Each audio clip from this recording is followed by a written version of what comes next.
quiero iniciar con esa reflexión acerca de la primera reflexión. ¿Qué es la muerte, hermanos?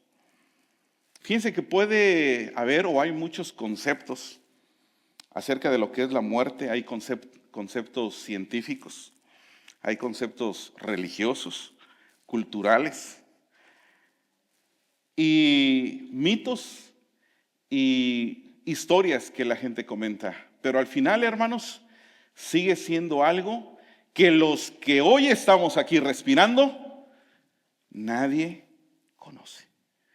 Porque todavía no hay alguien que regrese y que hoy esté aquí presente y que le diga, ¿qué creen, hermanos? Que fui, no, ni se imaginan. Y respeto las películas, los libros y las personas que han hecho este tipo de mensajes y que han tenido la oportunidad de estar en el paraíso y regresan y que han sido, también yo sé que también han sido de bendición y que muchas personas han aceptado a Cristo, pero no vamos a debatir en ese hecho. Lo único que hoy yo puedo decirles, hermanos, que aquí nadie de los que estamos ha experimentado y puede decir, yo sé efectivamente qué es la muerte como persona. Lo que sí podemos es entender, profundizar en lo que la Biblia dice que es la muerte. ¿Y qué es la muerte según la Biblia, hermanos? Dice que esto es primeramente la consecuencia del pecado original. El plan de Dios no era que el ser humano muriera, hermanos. Todo lo que el Señor hace es perfecto. ¿Usted lo cree? ¿Usted hoy cree que lo que el Señor hace es perfecto? Entonces, la muerte no era el plan, hermanos, menos en un plan perfecto como el que el Señor hizo sobre todas las cosas. Y hoy en día toda la inteligencia, hoy la inteligencia artificial, la ciencia y todo no han podido llegar a descubrir ni siquiera lo mínimo de toda esta creación que el Señor ha hecho. Entonces no era el plan de que la gente muriera. Por eso duele y eso es lo que vamos a ver más adelante.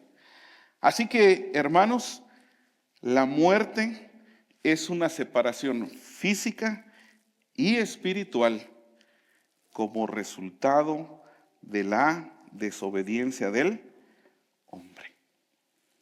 Bueno, ¿y dónde dice eso, hermano Raúl? Bueno, yo los invito a que vayan a sus Biblias, ahí en Génesis 2:15, justamente estamos hablando el primer libro, estamos hablando del segundo capítulo. El Señor acaba de crear, de ir creando las cosas, toda esta historia que nosotros ya conocemos.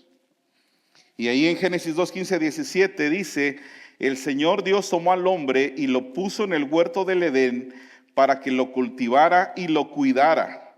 Fíjense, hermanos. Y el Señor Dios ordenó al hombre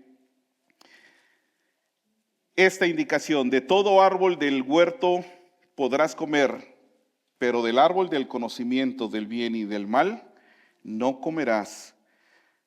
¿Por qué, hermanos? Porque el día que de él comas, ciertamente morirás. Ahí está la indicación, hermanos. ¿Obedeció Adán? ¿Obedeció Eva? No lo hicieron. Y entonces vino como resultado justamente la muerte.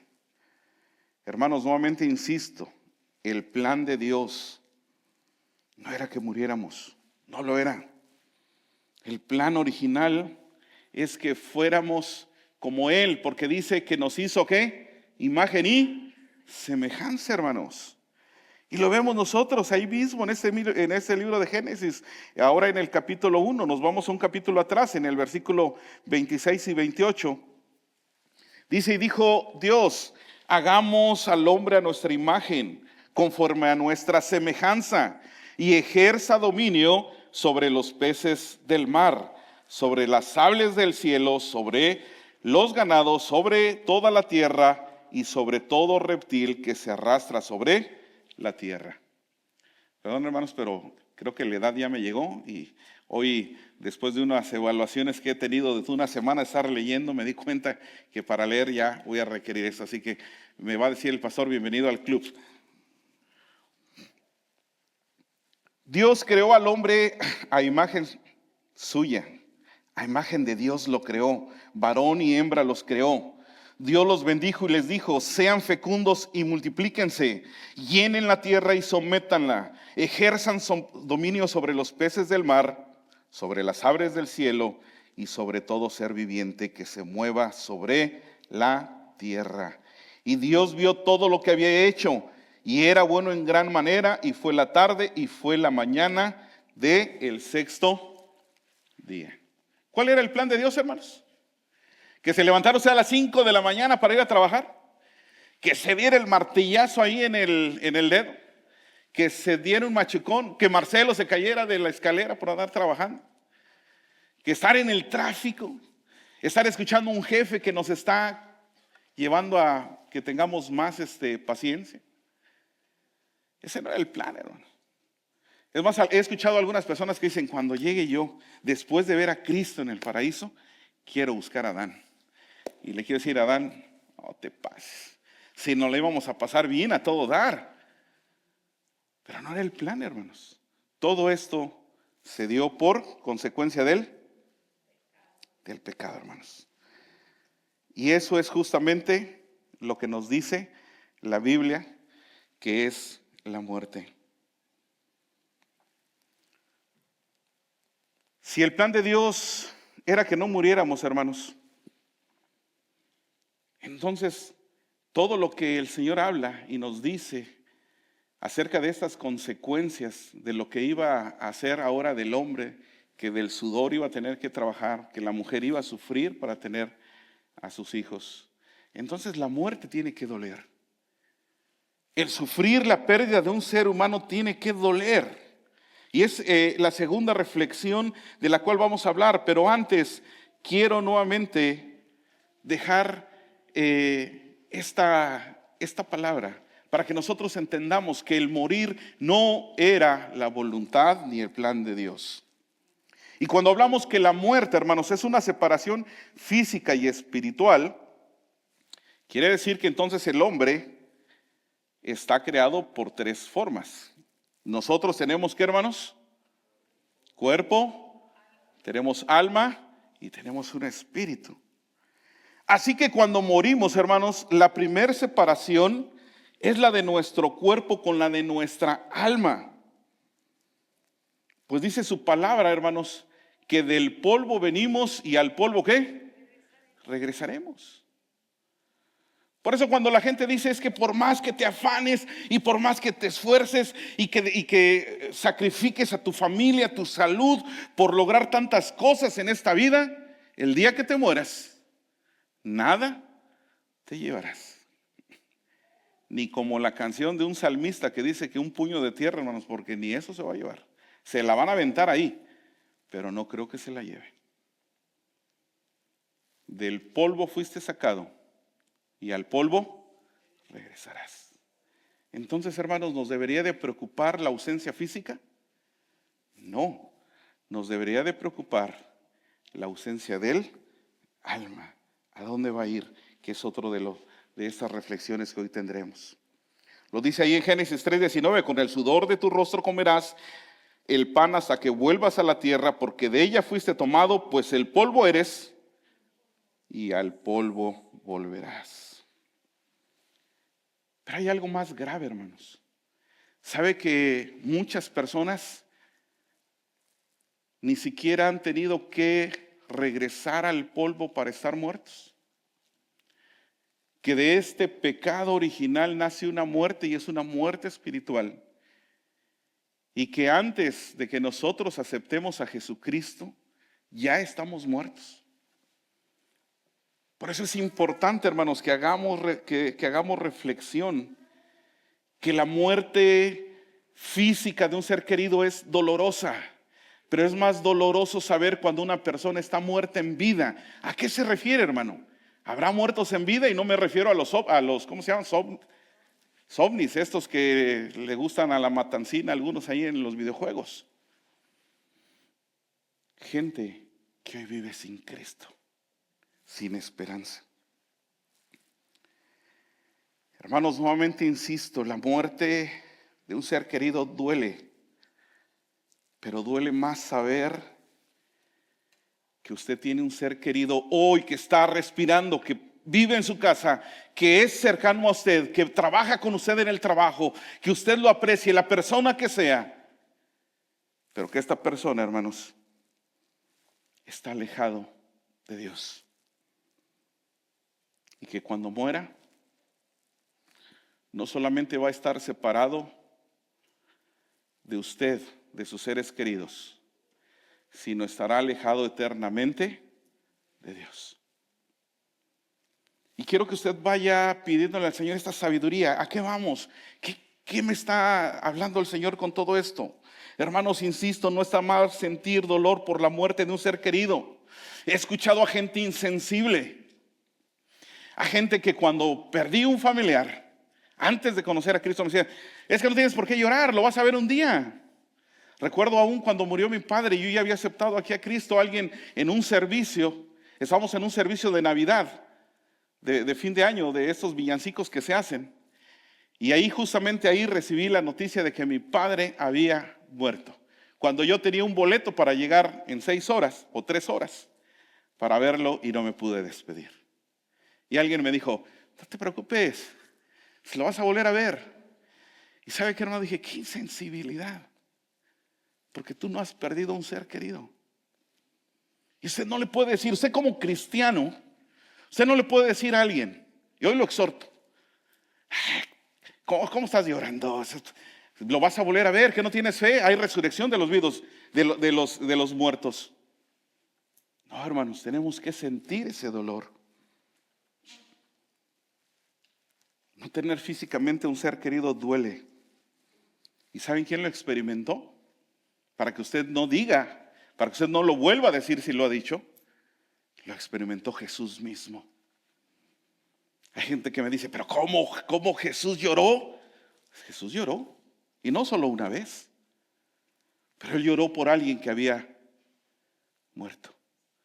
No por Él, por las personas que lloraban por Él. Y márquelo en su Biblia, hermanos. No lo tengo no lo tengo ahí en la presentación, pero quiero que usted vaya y lo busque, porque a veces no lo buscamos. Y hoy le pido que lo reflexione ahí. En Juan 11, 32 y 33. Dice que al llegar María, donde estaba Jesús, cuando lo vio, se arrojó a sus pies diciendo, Señor, si hubieras estado aquí, mi hermano no habría muerto. Y cuando Jesús la vio llorando, y a los judíos que vinieron con ella, llorando también, se conmovió profundamente en el espíritu y se entristeció. Jesús lloró. Por eso los judíos decían, miren cómo lo amaba. Jesús no llegó exhortando a María. ¿Qué iba a pasar, hermanos, con Lázaro? ¿Qué iba a pasar con Lázaro? Los que conocemos esa historia. ¿Iba a qué? Iba a resucitar. El Señor iba a hacer ese milagro. Es más, cuando le dijeron que él estaba enfermo, fue inmediatamente no, porque él tenía que esperar para que la gente mirara el milagro que él tenía para esas personas. Para nosotros hoy que lo podemos leer aquí en las Escrituras. Y aunque él ya sabía lo que iba a suceder con Lázaro, le conmovió ver la tristeza de todos los que querían y apreciaban a Lázaro. ¿Se da cuenta por qué tenemos que ser empáticos con el dolor? Fíjense, Marta le dice, Señor, si hubieras estado aquí con mi hermano, no habría muerto. Las dos le dijeron, aún ahora yo sé que todo lo que pidas a Dios, Dios te lo concederá. Tu hermano resucitará, le dijo. Marta le contestó, yo lo sé que resucitará en la resurrección del día final. Y Jesús le contestó, yo soy la resurrección y la vida. El que cree en mí, aunque muera, vivirá. Y todo el que vive y cree en mí, no morirá jamás. Y le dice, Marta, ¿crees esto? Y aunque ella decía, sí, Señor, yo sé que un día va a venir la resurrección de los muertos, ella no creía. Pero volvemos a lo mismo, hermanos. Había un dolor y es el que nosotros tenemos que entender. Pero no quiero quedarme solamente ahí. Mis hermanos, entonces si la paga del pecado es la muerte de Jesucristo, si la paga del pecado es la muerte, entonces es Jesucristo quien nos da la vida eterna. ¿Qué quiere decir, hermanos, con esto? Vamos en el camino entendiendo, me duele sí la pérdida. Algunas personas estuvimos muertos en vida. Tengo un ser querido que probablemente un amigo, una amistad, un familiar que aún no ha aceptado a Jesucristo plenamente. Pero hay una oportunidad, porque si bien la muerte es una consecuencia de pecado, Jesús, Él con su sangre derramada en la cruz, la pagó para que nosotros todos tuviéramos esa vida eterna. Y aquí es en donde voy a la segunda reflexión. ¿Qué pasa después de la muerte? ¿Qué sucede, hermanos? Hablábamos anteriormente que la vida después de la muerte es una separación física de la carne y nuestra alma. Y aquí, hermanos, es en donde viene muchos dilemas, muchos sectas, creencias, de las cuales están algunas alejadas de las Escrituras. La Biblia dice, hermanos, que después de la muerte, la persona en vida solo tiene dos destinos. Tiene la vida eterna, vida después de la muerte, o va a tener una muerte eterna. La segunda muerte, que es una separación definitiva con Dios. La separación definitiva de Dios para aquellos que rechazan su salvación. Esta muerte, hermanos, es el juicio final y la condenación eterna. No hay sueño eterno, hermanos. No hay reencarnación, no hay limbo, no hay purgatorio. Por eso es bien importante que cuando a usted le pidan que ore por una persona que murió, usted le tiene que decir, lo lamento mucho. Cualquier oración que hagamos hoy por esta persona no tiene ningún sentido. Yo puedo orar por la persona que está sufriendo el dolor. Lo acabamos de ver, es la primera reflexión. Pero la segunda es que ya no podemos hacer nada, hermanos. Y es en donde tenemos que profundizar. No podemos sentir el dolor, pero no nos podemos quedar en el dolor. ¿Sabe por qué no nos podemos quedar en el dolor? Porque al final de todo esto el Señor nos está dando una oportunidad a los que hoy estamos en vida.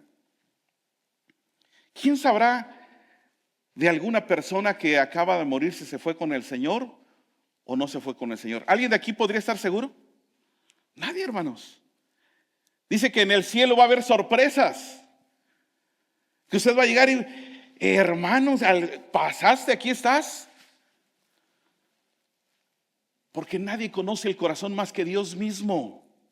Y no porque usted venga aquí todos los domingos a la iglesia con su Biblia, usted ofrende, y porque usted crea que es un buen cristiano, usted tiene asegurada su vida eterna. La única forma en la que usted la tiene asegurada es que usted acepta a Jesucristo como su único Salvador. No tiene usted que hacer, usted no tiene que hacer mandas, usted no tiene que hacer nada, dice la palabra del Señor. Solamente, hermanos, creer. Por eso es muy importante que nosotros entendamos esto.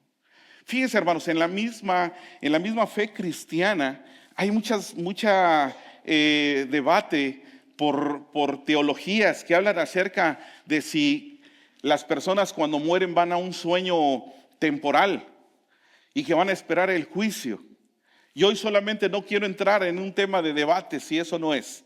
Hoy yo solamente le quiero compartir lo que dicen las Escrituras. Cuando usted muere, de manera inmediata usted llega a dos lugares. Si usted aceptó a Jesucristo, entonces está usted con Él en el paraíso. Y si no, usted tiene una muerte eterna. ¿En dónde? Lo vamos a ver ahorita. ¿Qué nos dice la Biblia? Vamos con el ladrón en la cruz, en Lucas 23:39. ¿Puede buscarlo en su Biblia, por favor? Uno de los malhechores que estaban colgados Allí le lanzaban insultos diciendo: ¿no eres tú el Cristo? Sálvate a ti mismo y a nosotros. Pero el otro malhechor le contestó y reprendiéndolo dijo: ¿ni siquiera temes a tu Dios a pesar de que estás bajo la misma condena? Nosotros, a la verdad, justamente estamos recibiendo esta condena y lo merecemos por nuestros hechos. Pero él nada malo ha hecho. Y añadió: Jesús, acuérdate de mí cuando vengas a tu reino. Y entonces Jesús le dijo, quiero que todos lo digan fuerte, hermanos. ¿Qué le dijo Jesús? En verdad te digo que hoy estarás conmigo en el paraíso. ¿Creen ustedes que Jesús ahí, hermanos, en la cruz, estos dos ladrones creerían que él era el Señor Dios Todopoderoso hecho carne? No, pues no había algo en qué creer, pero uno de ellos, en su corazón, recibió a Cristo y dijo: Él es mi Salvador. Y le dijo: Jesús, solo te pido que en el momento en el que seas llamado a tu reino, me lleves contigo. Y Jesús no le dijo: mira, vas a ir a un sueño eterno, te voy a llamar después. Bueno, mira, es que eres ladrón y no hiciste cosas buenas, entonces vas a ir al purgatorio, vamos a orar por ti, ya después a lo mejor. ¿Hizo algo este hombre, hermanos, previo a sus minutos antes de morir? Nada, solamente creyó.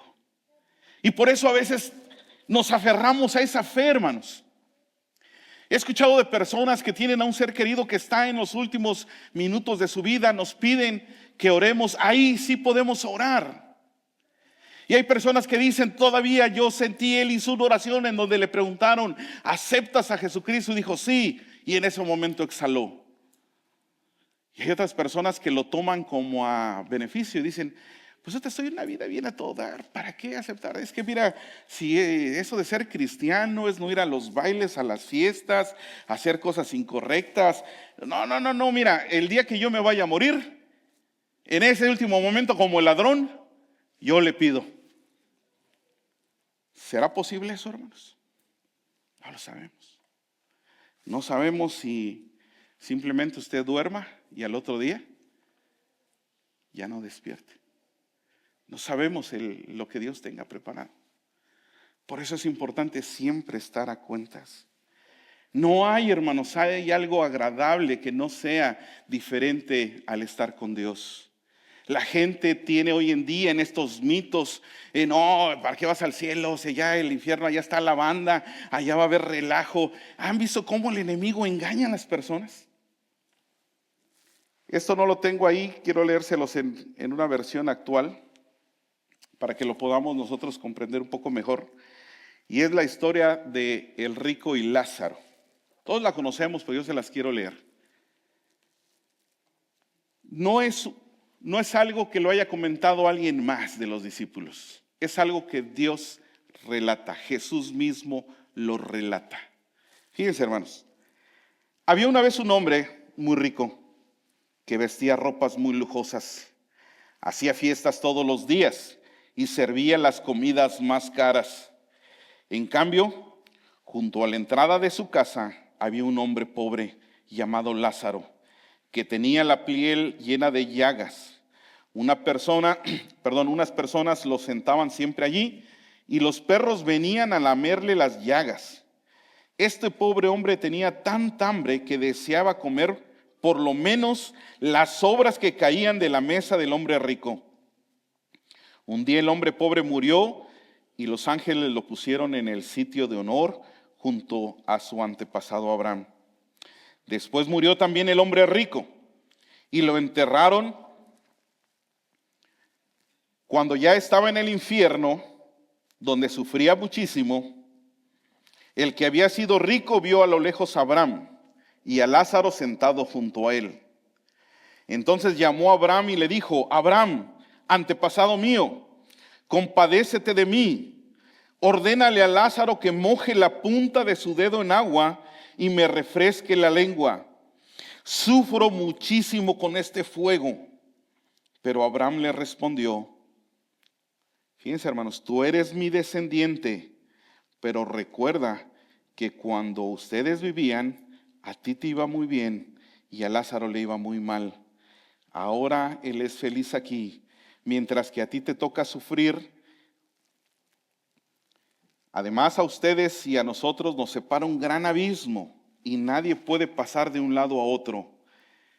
El hombre rico dijo, Abraham, te ruego, entonces que mandes a Lázaro a la casa de mi familia, que avise a mis 5 hermanos que si no dejan de hacer lo malo, vendrán a este horrible lugar. Pero Abraham le contestó, tus hermanos tienen la Biblia, ¿por qué no la leen? ¿Por qué no la obedecen? El hombre rico respondió, Abraham, querido antepasado, eso no basta. Pero si alguno de los muertos va y habla con ellos, te aseguro que le van a creer y volverán a Dios. Abraham le dijo, si no lo hacen, si no le hacen caso a lo que dice la Biblia, tampoco lo harán. Alguien muerto que vuelva a vivir. 2 lugares, hermanos. Está diciendo que un hombre fue de manera directa, ¿a dónde? Al paraíso.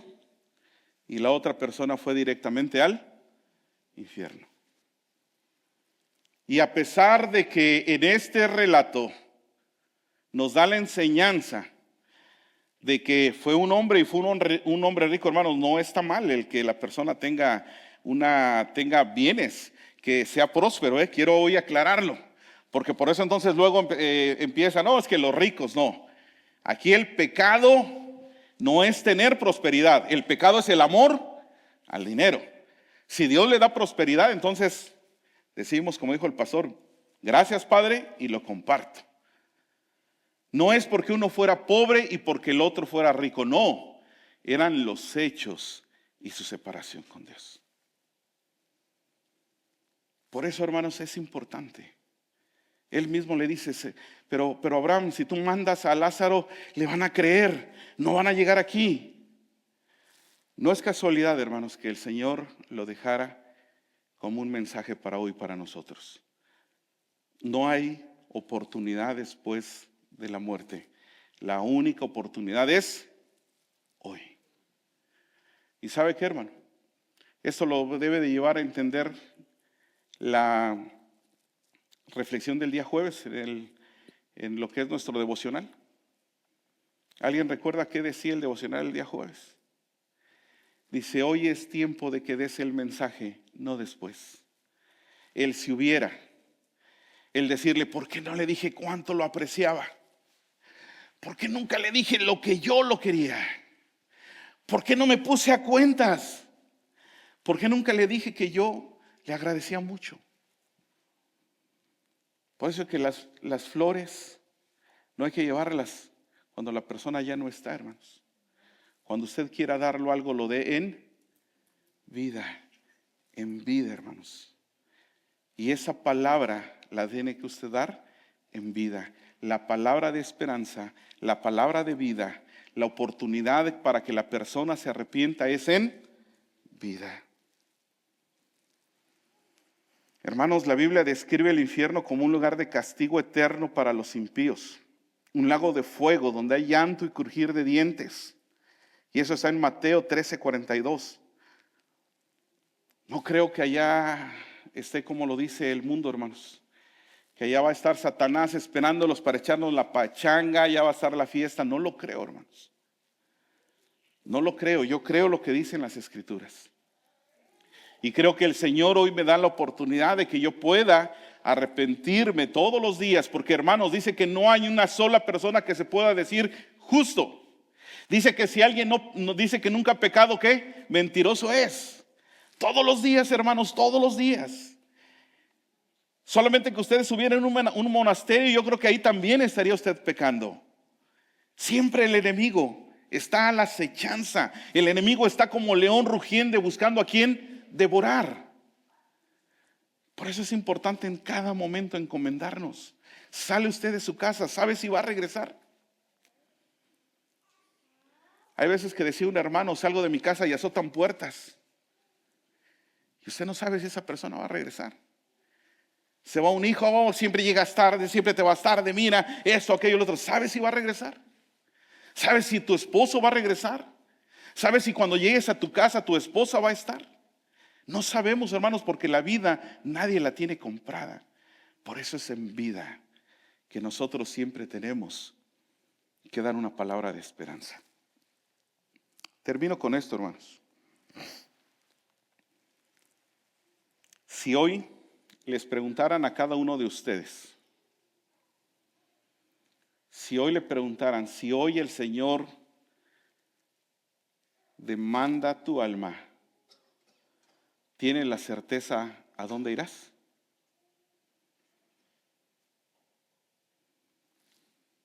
Si tardó en contestarse, si dudó, si todavía tiene alguna duda, hermanos,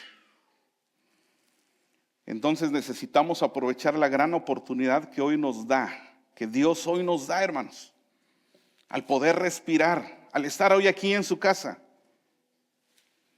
Porque cuando el Señor nos llame, cuando Él demande nuestra vida terrenal, entonces no habrá oportunidad. Creo firmemente que hay gente muy valiente que dice que no le tiene miedo a la muerte. Más cuando en las madrugadas que salgo van unos manejando que dice uno, Señor, y los otros en moto. No veo aquí a Rubén, pero espero que no sea él. No, porque manejamos diferentes. Y hermanos, yo digo, esta gente no le tiene miedo a la muerte. Hacemos unas pruebas de alto voltaje, hermanos, que hacen cerca de 3000 voltios. Y va una persona, agarra el cablecito, lo pone y hace la prueba. Yo digo, amigo no. Pero ¿sabe qué pienso después? Que o está muy seguro que se va a ir inmediatamente a la presencia del Señor, o no tiene ni idea de lo que le espera cuando Él ya no esté en esta vida. Porque si no, entonces no hubiera tanto misticismo, tanta duda, tanta expectativa acerca de lo que es la muerte. Porque vuelvo a repetir, hermanos, la Biblia lo dice, no yo. No hay alguien que haya regresado y diga, te espera algo bueno. Solamente tenemos que creer lo que dice aquí en las Escrituras. Por eso yo lo invito a que haga una reflexión. Si usted el día de hoy, hermanos, y lo felicito, y le diría yo bienaventurado, porque dice así la palabra, bienaventurados aquellos que mueran en Cristo. Porque dice Pablo, lo dijo claramente, para mí, ¿qué, hermanos? El vivir es Cristo y el morir es ganancia. Increíble, o sea, él dice, si yo me muero me va mejor. Pero aún él sabiéndolo, él igual de la misma manera le decía a las personas en Tesalonicenses, les dice, no sufran, hay una esperanza. Un amigo de él lo menciona, Señor, gracias por haberlo cuidado, porque me libraste de ese dolor. Pero insiste en que necesitamos cada día seguir nosotros buscando el agradar más a Dios y estar en su obediencia. Póngase de pie, hermanos. Hay esperanza.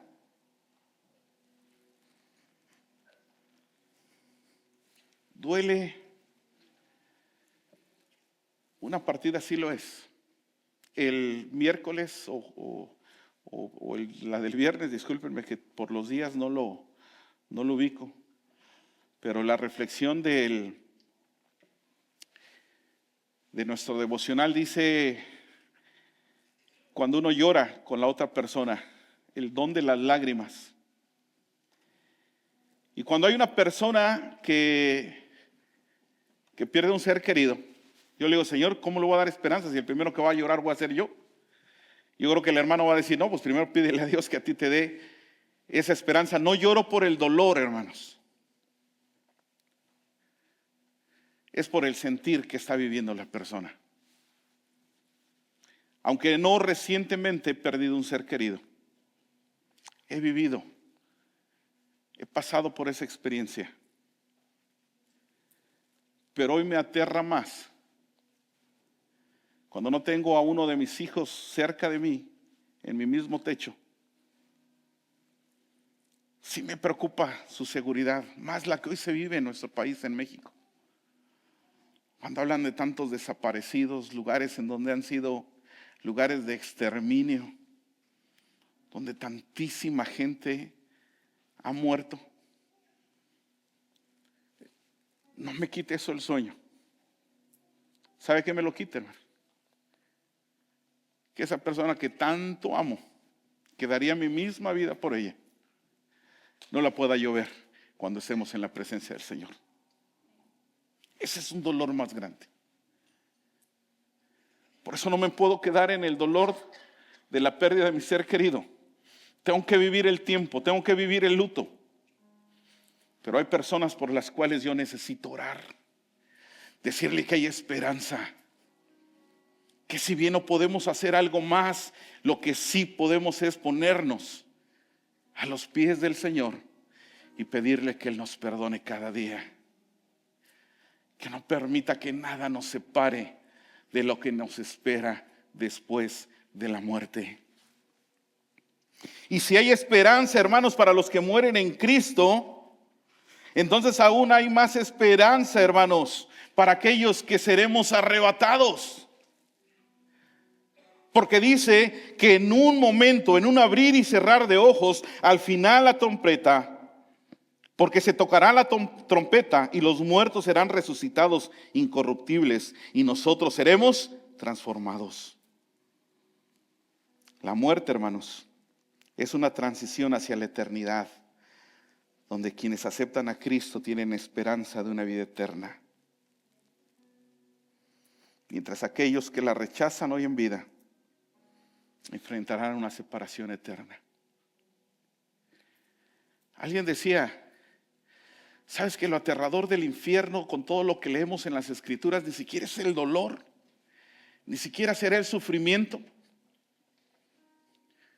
sino será la lejanía de Dios, del amor de Dios? Porque hoy este mundo, hoy actualmente vivimos bajo la gracia.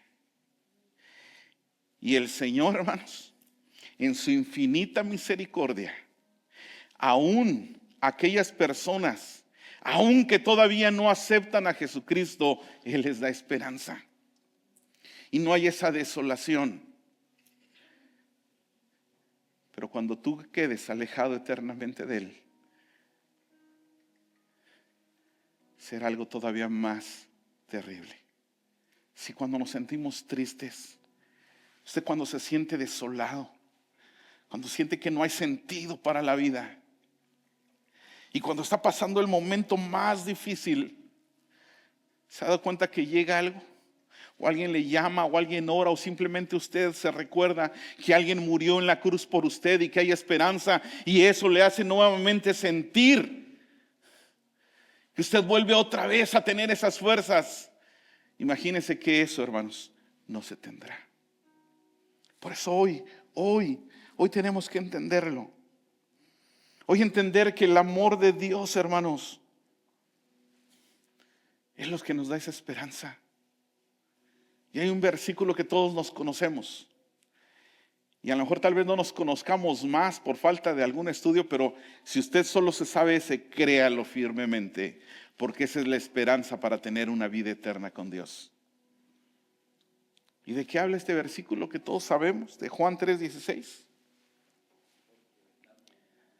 Digámoslo, porque de tal manera amó Dios al mundo, que dio a uno de sus hijos, a su único hijo, para que todo aquel que en Él cree no se pierda, mas tenga vida eterna. ¿Lo cree? Pues dígalo amén, yo lo creo. Créalo firmemente, hermanos. Él no vino a salvar a toda la humanidad. Él vino a salvar a los que en Él cree. Aquellos que crean en que Jesucristo resucitó al tercer día, aquellos que creen que aquel ladrón le dijo, hoy estarás conmigo en el paraíso, entonces a todos ellos, incluyéndome a mí, ustedes, nos espera una vida eterna. Ya tenemos que compartirlo. Comparte esta palabra. Siente empatía con el dolor. Dígale, lo lamento. Le pido al Señor una pronta recuperación, pero quiero orar por ti. Quiero orar por las personas que aún tienen la oportunidad de aceptar a Jesucristo después de la muerte. Mañana no lo sabemos si será muy tarde, pero hoy sí lo tiene. Así que yo le voy a invitar que si usted está bien con el Señor, si usted, cuando le pregunté, si hoy el Señor reclama su vida, ¿está usted seguro que se va con Él? Entonces, amén, gloria a Dios, hermanos. Y bienaventurado. Pero si usted hoy tuvo una duda, si hoy usted todavía siente que no tiene esa certeza, entonces yo le voy a invitar que hoy ore. Y no mi oración, sino usted hoy le diga, Señor, yo hoy te quiero conocer. Quiero que suceda lo que sucedió con Nicodemo. Cuando él le preguntó cómo sucede eso, ¿qué le dijo Jesús? Tienes que nacer de nuevo. Dígale, Señor, yo quiero nacer de nuevo. Ya no quiero que sean mis fuerzas. Ya no creo querer en nada más que solamente en ti. Hoy creo firmemente que yo no tengo ningún control sobre mi vida, porque mi vida no me pertenece. Pero yo creo que yo quiero que hoy tú tengas el control. Y si usted hoy necesita de esa oración, si usted necesita sentir que el Señor traiga ese consuelo, pídaselo. Padre, yo estoy seguro, pero yo quiero que tú también hoy vengas a mi vida. Hoy quiero sentir, Señor, tu mano tocando mi vida.